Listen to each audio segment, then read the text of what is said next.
बॅनरबाजी केली. त्या बॅनरमधून नेमकं काय सांगायचं तुम्हाला आणि काय मागणी करताय?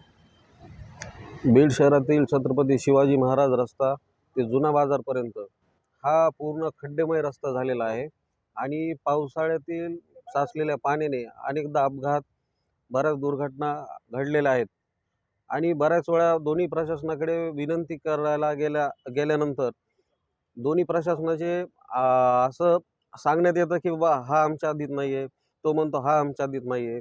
मग नेमकं जनतेने जायचं कुणाकडं आणि निवेदनं द्यायची तरी कुणाला? अनेकदा निवेदनं देऊन सुद्धा हे प्रशासनाला जाग आलेली नाही. यामुळे आज महाराष्ट्र नवनिर्माण सेनेने अनोख्या पद्धतीने बॅनरबाजी करून त्यावरती प्रशासनाला आणि त्या अधिकाऱ्यांना शोधून देणाऱ्यास ₹101 बक्षीस त्यांच्या कर्तृत्वाप्रमाणे आणि कर्तृत्वानुसार त्यांना घोषित केलेलं आहे.